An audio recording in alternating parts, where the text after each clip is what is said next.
निसर्गाने आज आपल्याला उसण दिली असं मी त्या ठिकाणी मानतोय। मागचे 3-4 महिने पावसाने असणारा पूर्णपणे झोडपून काढले अशी असणारी परिस्थिती आहे।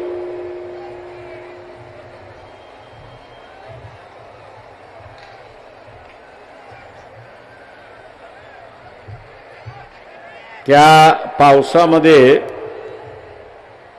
शेतीचं अतोनात नुकसान झाले।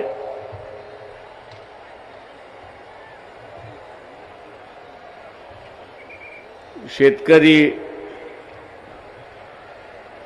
अनेक ठिकाणचा असताना विचारतोय की या अगोदर आम्हाला खावटी मिळत होती, पण आता असताना खावटी मिळालेली नाही।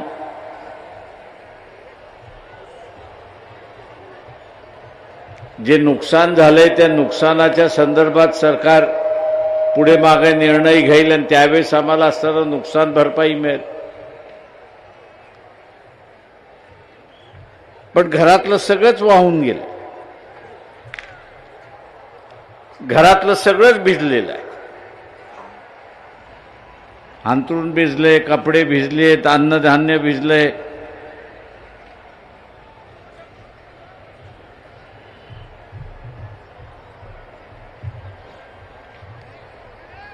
आणि जगण्याचे प्रश्न उपस्थित राहिले। दुर्दैवाने मी असं म्हणेन की मतदार आमचं कधी ऐकतच नाही। शेतकऱ्यांचा मतदार आहे तो तर ऐकतच नाही। भारतीय जनता पक्ष, RSS यांच्या विचारसरणीमध्ये मदत हा शब्दच नाही।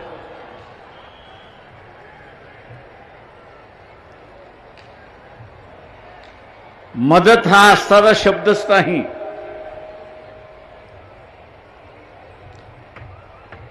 तेव्हा ज्या शेतकऱ्यांनी आणि शहरामध्ये गुडघाभर ज्याच्या घरामध्ये पाणी गेलं होतं, अशाने तरी आता जागृत राहिलं पाहिजे। आता तरी त्यांनी धडा शिकला पाहिजे की पाणी ओसरलं पण शासनाकडून मदत आली नाही। शासनाने काय जाहीर केलं, आता आम्ही असणारा दिवाळीला असणारा मदत त्या ठिकाणी देणार आहोत। ती दिवाळीला सुद्धा मदत येणार नाही याची असणारी खात्री मी आपल्याला त्या ठिकाणी देतो। काका इथे शेतकऱ्याला मदत करणं, गरीबाला मदत करणं, वंचिताला मदत करणं हा भारतीय जनता पक्ष, RSSचा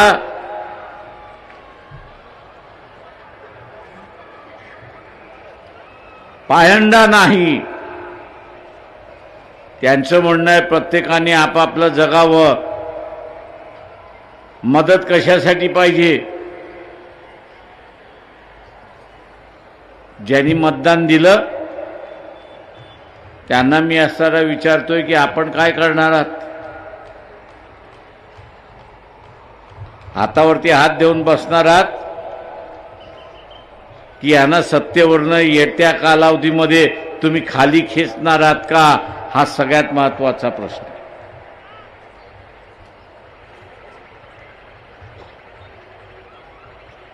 आज इथे असणारा OBC मराठा पुन्हा भांडणं लागायला,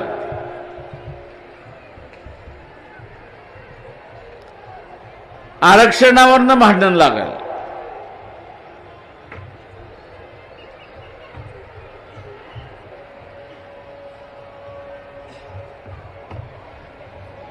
थोडाफार पाऊस थांबला असं आपल्याला दिसलं तर OBCचे असणारे मोर्चे निघायला सुरुवात।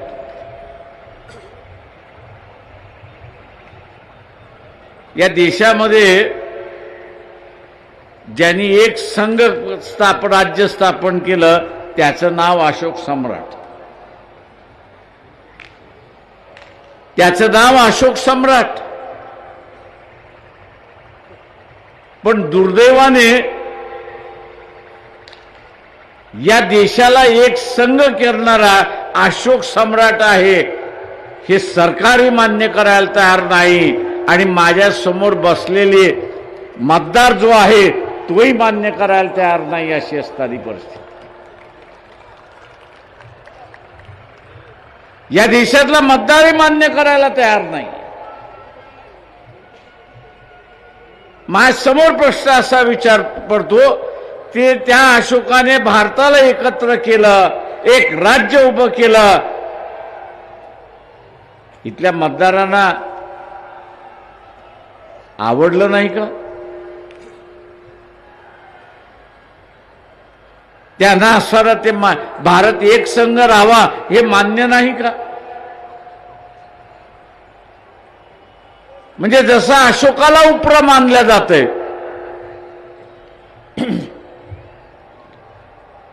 जसं अशोकाला उपरा मानल्या जातंय तशाच रीतीने इथला असणारा ओबीसी सुद्धा त्यांच्या बाजूने लढणारा वंचित बहुजन महासंघ आहे. दुसरा तिसरा कोणीच नाही.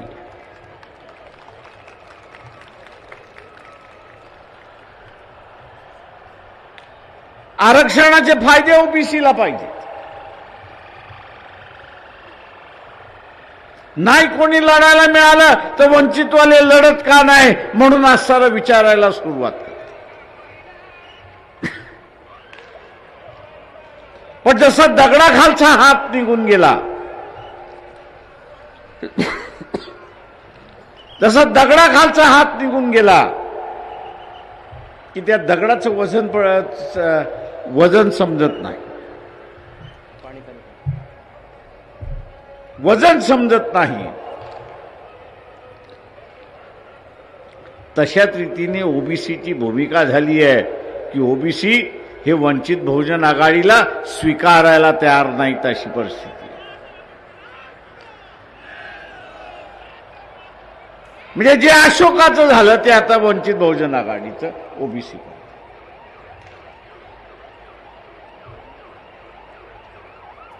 पण या ओबीसीना आम्ही आज सरळ सांगतो तुम्ही ज्यांच्यावरती विश्वास ठेवता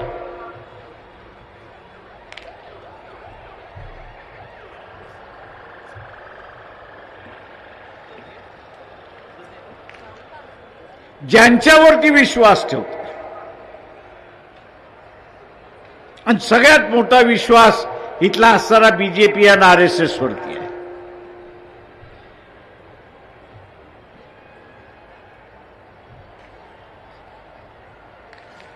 सगळ्यात मोठा विश्वास कोणावरती आहे तर बीजेपी आणि आरएसएस वरती आहे.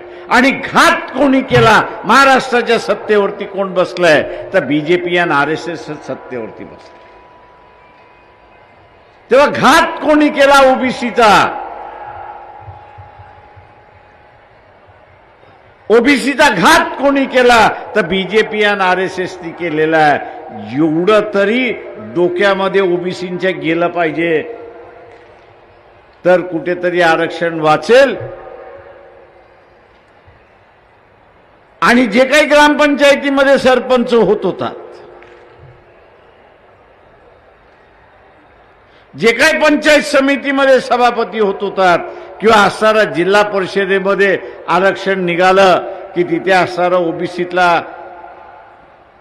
अध्यक्ष होत होता ती पूर्णपणे जाण्याची शक्यता ही लक्षात घ्या. नुसतं राजकीय आरक्षण जाणार नाही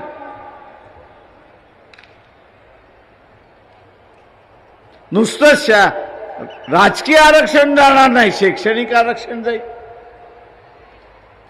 मी इथल्या असणाऱ्या ओबीसीना विचारतो 1990च्या अगोदर घरामध्ये एखादा तरी डॉक्टर होता का ओबीसीच्या? एखादा तरी आयएस अधिकारी होता का? एखादा तरी IPS अधिकारी होता का किंवा उच्च पदाधिकारी होता का?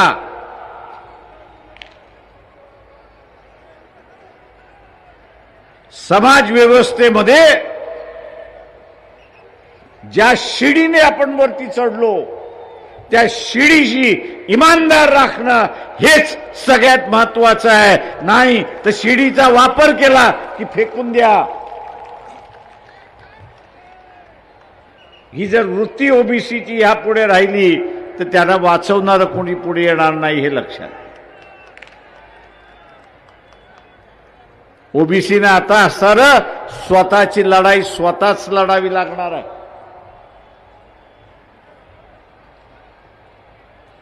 आणि जे राजकीय नेत्यांवरती विश्वास ठेवत आहे ओबीसीच्या,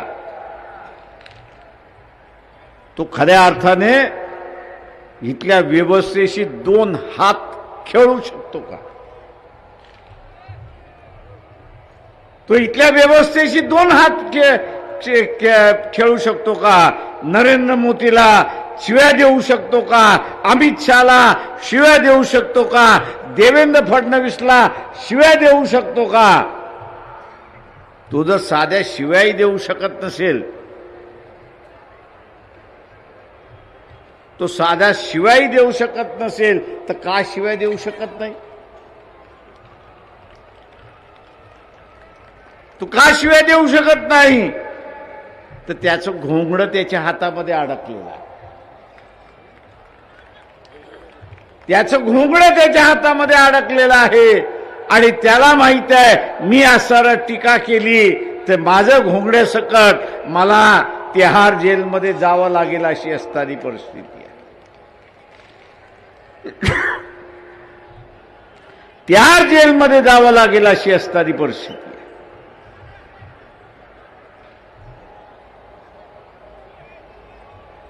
आणि म्हणून इथल्या असणाऱ्या ओबीसीना माझं सांगणं आहे की वंचित शिवाय आपल्याला पर्याय नाही, हे लक्षात घ्या. वंचित शिवाय इथला पर्याय नाहीये.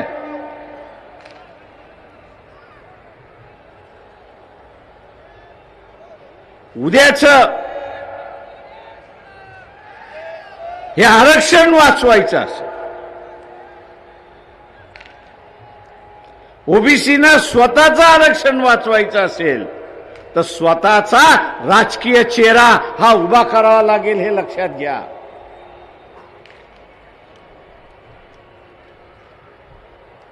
ओबीसी असं म्हणत असेल की मी माझा धार्मिक चेहरा उभा करणार, तर धार्मिक तुमच्याकडे नाहीच आहे.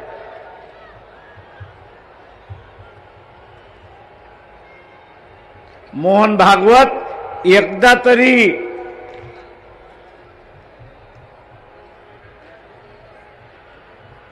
या शेगावच्या गजानन महाराजाच्या मंदिरामध्ये गेल्याच्या बातम्या ऐकल्यात का? मी गजानन महाराजांचं नाव घेतलं याचं कारण की मोहन भागवत अकोल्याला महिन्यातून एकदा येऊन जातात. 35 किलोमीटर वरती असणारं शेगावचं असणारं मंदिर आहे, गजानन महाराजाचं मंदिर आहे. एकदा तरी मी पंढरपूरचं घेतलं नाही मुद्दाम, ते लांब आहे अकोल्यापेक्षा, ते लांब आहे. तिथे हा बहुजनातला ओबीसीतला लाखो माणसं शेगावला जातात आणि हा बीजेपीचा मतदार आहे, त्याचं मन राखण्यासाठी तरी जा. अजिबात नाही. कदाचित आज मी बोलल्यामुळे पुढच्या आठवड्यात कधीतरी जातील अशी असतात लाजे काजेनं.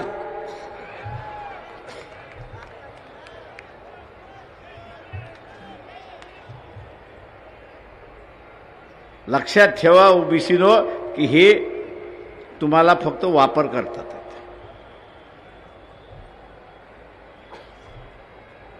हे तुमचा फक्त वापर करतात आहेत, मतदानासाठी वापर करतात आहेत.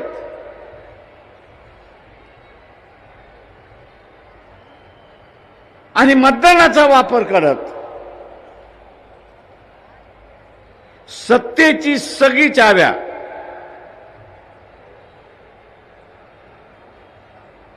या RSS आणि निजामी मराठ्यांच्या हातामध्ये दिलेल्या आहेत. अशी परिस्थिती सामान्य मराठ्याच्या हातात नाहीये. तो उगीच आपला असणारा मी मराठा आहे म्हणून असणारा फुशारक्या मारत बसलाय.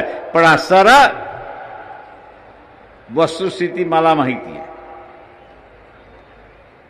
30-30, 35-35 वर्ष झाल्या तरी घरामध्ये बँड बाजा वाजत नाही अशी असणारी परिस्थिती आहे.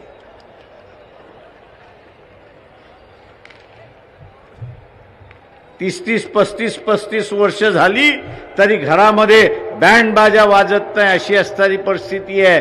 आणि का? तर आर्थिक परिस्थिती खालावलेली. आर्थिक परिस्थिती खालावलेली.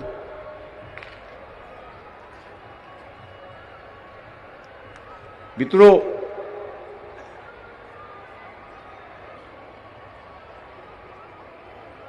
हा विश्वगुरू, मी शिव्या देत नाही आज या व्यासपीठावरती, नाहीतर मी मोजून शिव्या देत असतो.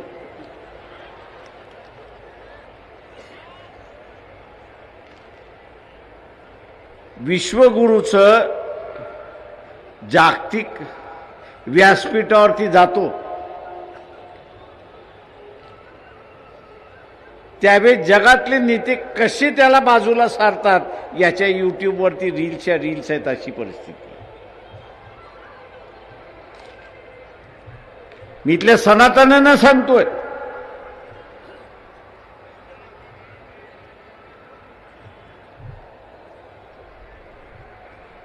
आज जगातला असणारा एकूण एक देश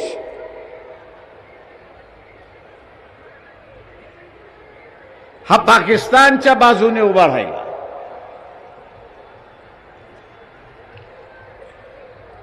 अमेरिका तर हत्यार पुरवते, इराण सुद्धा हत्यार पुरवते, सौदी अरेबिया सुद्धा त्या ठिकाणी देते, फ्रान्स देते, इंग्लंड देते आणि रशिया सुद्धा देते. अशी परिस्थिती आहे. हे सनातनांनो, बुद्धिमत्ता आहे म्हणून असं तुम्ही स्वतःला सांगताय, पण माझ्या दृष्टीने तुमच्यासारखे गाढवं कोणी नाहीत असं मी त्या ठिकाणी म्हणणार.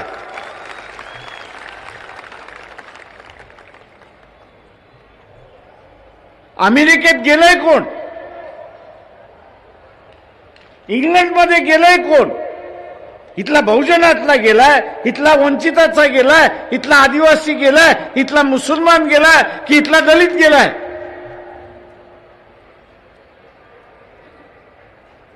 जो गेलाय तो सवर्ण गेलेला आहे.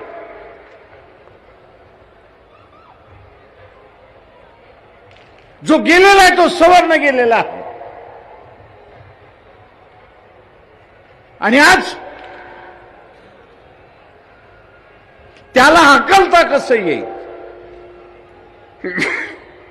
आपल्या देशातून त्याला मायदेशी कसं पाठवता येईल याचाच खेळ खंडोबा चाललाय.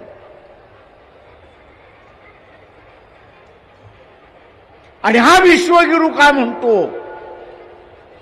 माय फ्रेंड डोनाल्ड ट्रम्प.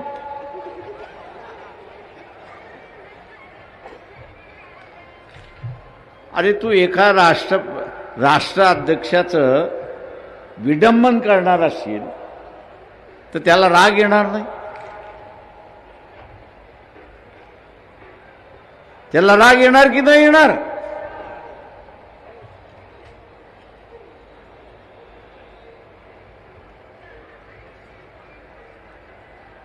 आजची असणारी परिस्थिती अशी आहे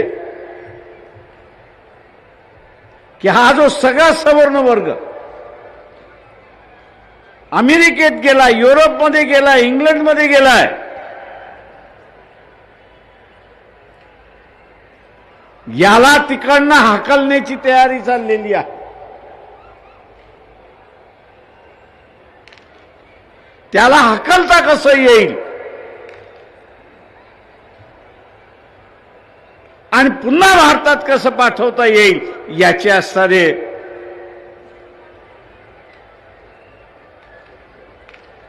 धोरणं आखल्या जात आहेत अशी परिस्थिती आहे.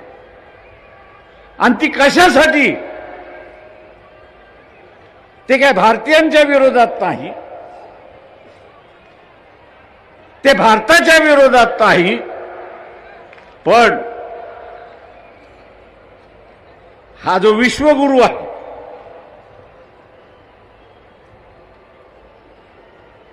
भारताचा पंतप्रधान जो स्वतःला विश्वगुरू असं म्हणतो, ते म्हणतात तू विश्वगुरू आहेस की चपरासी आहेस हे आम्ही तुला असताना दाखवतो. तू विश्वगुरू आहेस की चपरासी आहेस हे आम्ही तुला असताना दाखवतो.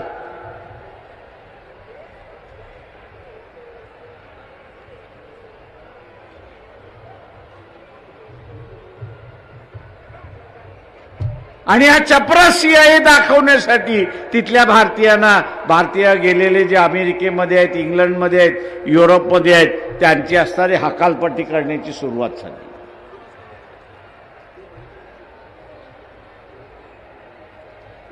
म्हणजे 140 कोटी देशाची असणारी लोकसंख्या उद्या परदेशी गेलेले भारतीयांना पुन्हा पाठवलं तर या देशामध्ये 160 कोटी लोकसंख्या होणार आहे अशी परिस्थिती.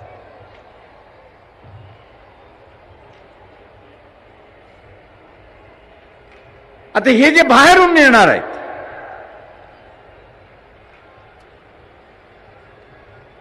त्यांच्याही पोटा पाण्याचा प्रश्न आहे, नोकऱ्यांचा प्रश्न आहे,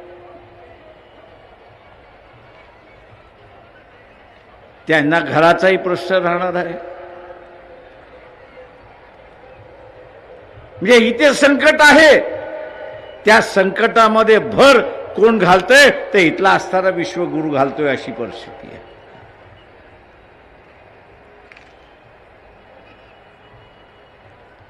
भर कोण घालतोय तर विश्वगुरू घालतोय अशी असणारी परिस्थिती आहे. आणि दुसऱ्या बाजूला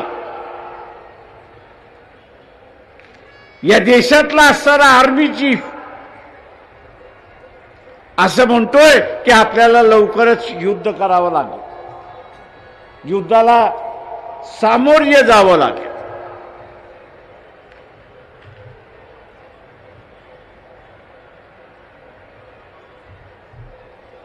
आपण सिंधूरच्या नंतर पाकिस्तानला हरवलं याच्याबद्दल दुमत नाही का त्याच्याकडे हत्यारच नव्हती, लढायला काहीच साधनं त्याच्याकडे नव्हती म्हणून आपण हरवलं. आज पाकिस्तानला साध्य आणि साधनं अमेरिका देतोय, इंग्लंड देतोय, फ्रान्स देतोय, चायनाही त्या ठिकाणी देते.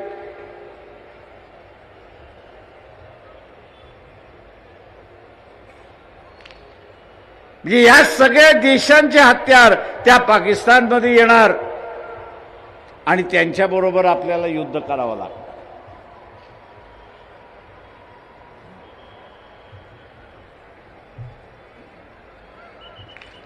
RSS वाले, भारतीय जनता पक्षवाले भारतीय मुसलमानांची भीती घालतात की इथली मुसलमानांची संख्या वाढते, मुसलमानांनी लव जिहादचा कार्यक्रम आखलेला आहे.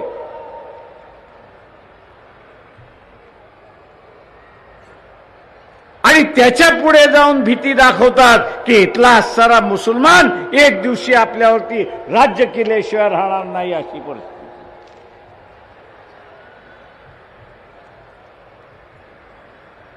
एक दिवस मुसलमान आपल्यावरती राज्य केल्याशिवाय राहणार नाही. आम्ही त्यांना म्हणतो अरे बाबा सेन्सस तर पहिल्यांदा करा, सेन्सस मधनं मुसलमानाची संख्या वाढली की कमी झाली याची आकडेवारी आपल्याला कळेल.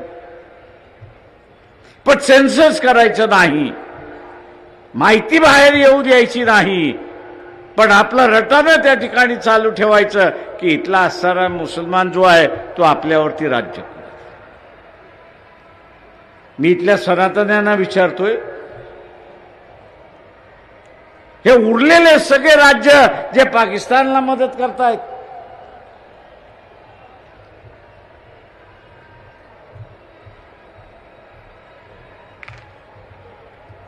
तुम्ही किती दिवस लढू शकता?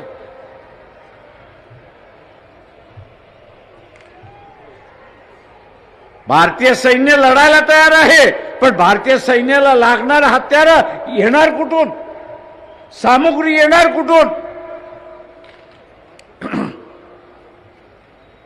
सिंदूरच्याच वेळेस सांगण्यात आलं होतं की 22 दिवसाची आपल्याकडे असणारा सामुग्री आहे, आणि पाकिस्तानकडे येणारी सामुग्री जी आहे ती जगाकडून येणारी असणारी सामुग्री आहे.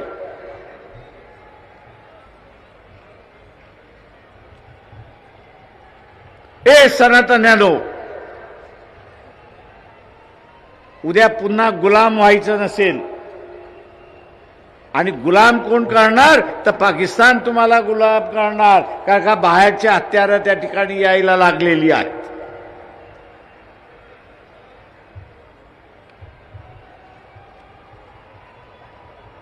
ही परिस्थिती थांबवायची असेल तर या विश्वगुरूला पहिल्यांदा टाटा बाय बाय करा. त्याचं आणि जगाचं भांडण नाही, देशाचं भांडण नाही.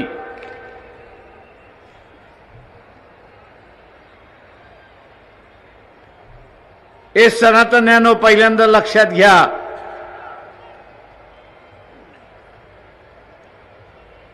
या युद्धामध्ये काही होऊ शकतं.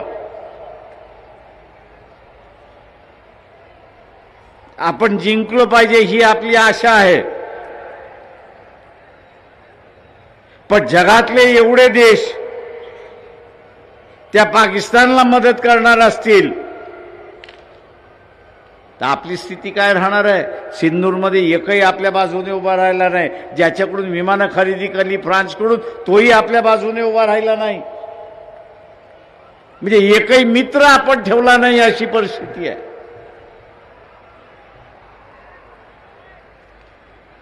आज एकही मित्र आपला नाही, अशी असणारी जगामधली परिस्थिती. आणि त्याला कारण एकमेव, आणि ते म्हणजे हा विश्वगुरू देशाचा पंतप्रधान नरेंद्र मोदी. त्याचा इगो जपण्यासाठी तो देशाला बळी देतो, हे आपण लक्षात घ्या. त्याचा इगो जपण्यासाठी तो देशाला बळी देतोय.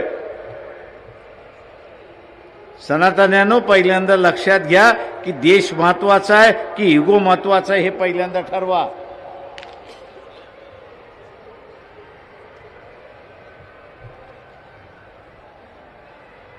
इगो महत्वाचा आहे की देश महत्वाचा आहे, हे पहिल्यांदा ठरवा. देश महत्वाचा असेल तर या इगोलाच्या माणसाला टाटा बाय बाय करा आणि देशाला वाचवा, एवढंच सांगणं आहे.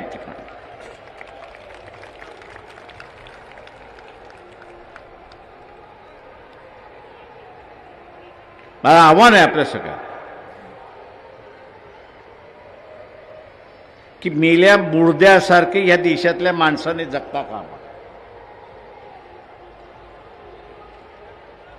ज्या लडाखने हिंमत दाखवली,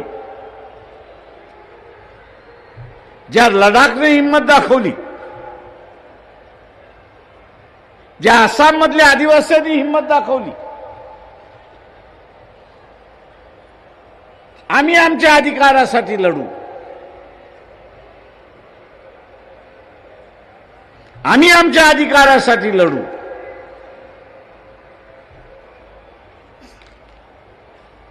उद्याच्या असणाऱ्या कालावधीमध्ये इथल्या शेतकऱ्याने सुद्धा तीच भूमिका घेतली पाहिजे की इथल्या सारी तिजोरी इथली असणारी तिजोरी ही काही सरकारच्या मालकीची नाही, तर ती आमच्या मालकीची आहे. आणि तुम्ही जर देणार नसाल तर ती तिजोरी आम्ही आमच्याकडे घेतल्याशिवाय राहणार नाही.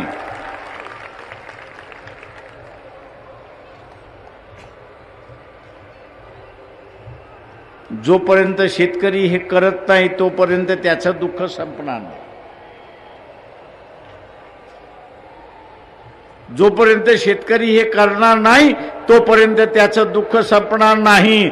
जातीच्या नावाने मतदान देतो, धर्माच्या नावाने मतदान देतो आपण, आणि घेणारा काय म्हणतो की ह्यांनी मला थोडी विकासासाठी मतदान दिलेलं आहे, जात आणि धर्मासाठी दिलेलं आहे, तेवढं तो टिमकी वाजवत बसतो 5 वर्ष. अशी परिस्थिती आहे.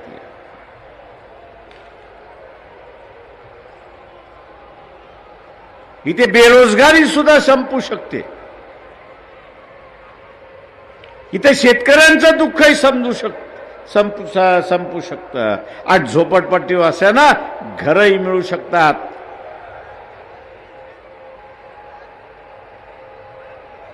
पण इथली जनता हिम्मत दाखवणार आहे की नाही हा त्याच्यातला महत्वाचा.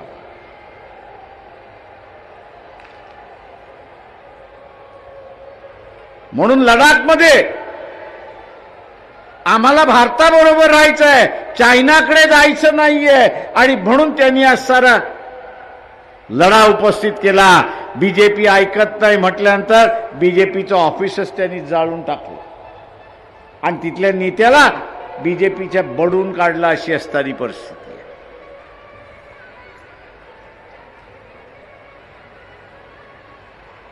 तेच आपण असणारा आसाममध्ये बघतोय. अडाणीला असणारा 4000 हेक्टर जागा दिली, आदिवासींची जागा दिली, आदिवासी रस्त्यावरती उतरले आणि शासनाला सांगितलं हे जर मागे घेतलं नाही तर तुझेच 12 वाजवल्याशिवाय आम्ही राहणार नाही. ही परिस्थिती आहे. आम्ही 12 तुमचे वाजवल्याशिवाय राहणार नाही. ही परिस्थिती आहे. इथल्या शेतकऱ्यांनी सुद्धा तीच भूमिका घेतली पाहिजे. तू आम्हाला असणारं अनुदान देतोयस की नाही सांग. नाही तर इथल्या आमदार खासदाराचं, मंत्र्याचं, मुख्यमंत्र्याचं आम्ही 12 वाजवल्याशिवाय राहणार नाही. ही भूमिका इथल्या शेतकऱ्यांनी घेतली.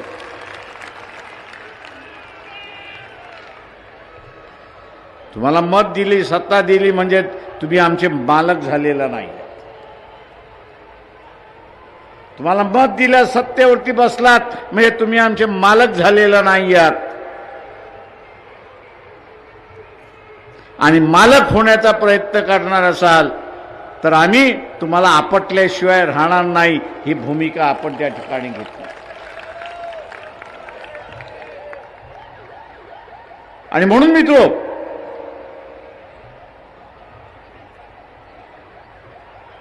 हे जे भांडण लावण्याचा भाग चालला, ओबीसी मराठा भांडण लावण्याचा भाग चाललेला आहे, मुसलमानाचा असणारा भांडण लावण्याचा भाग चाललेला आहे.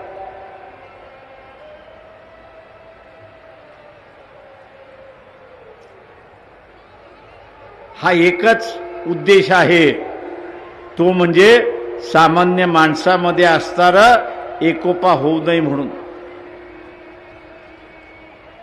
सामान्य माणसामध्ये एकोपा होऊ नये म्हणून चाललेला भाग आहे. अशी असणारी परिस्थिती आहे. यांच्याकडे पैसे नसतील मान्य आहे, पण बाबा तुमची श्रीमंती कशी वाढते हे आम्हाला सांगा.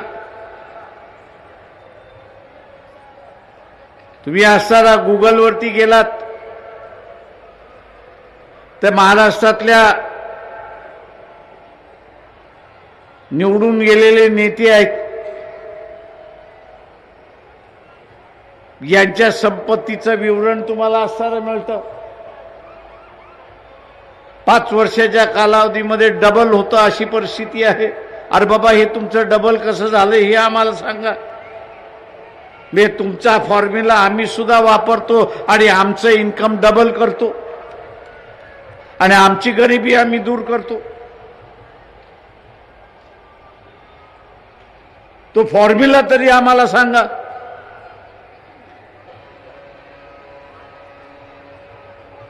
माझं आव्हान आपल्या सगळ्यांना राहणार आहे की इथला असणारा राज्यकर्ता हा मालकाच्या भूमिकेमध्ये जाणार असेल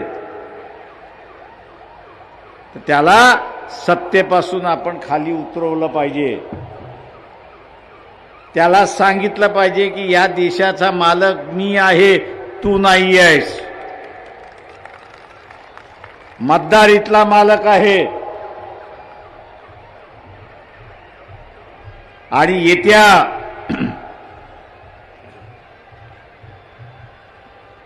जिल्हा परिषद, पंचायत समिती, नगरपालिका, महानगरपालिका यामध्ये ओबीसीने पहिल्यांदा खूणगाठ बांधावी की या सरकारच्या पाठीमागे जे उभे राहील, काँग्रेसही उभं राहिलं, एनसीपी उभं राहिलं, दोन्हीही शिवसेना उभे राहिले, यांना आम्ही मतदान देणार नाही, ही खूणगाठ ओबीसीने त्या ठिकाणी बांधली पाहिजे. मग आमचं मत कोणाला? तर आमचं मत ओबीसीला, आमचं मत एससीला, आमचं मत एसटीला, याच्यापैकी कोणी मिळालं नाही तर आमचं मत मुसलमानाला. पण ज्यांनी आमचं आरक्षण काढून घेतलेलं आहे त्यांना आम्ही अजिबात मतदान करणार नाही. ही भूमिका आपण घ्याल एवढी अपेक्षा बाळगतो आणि आपली रजा घेतो. जय भीम, जय भारत.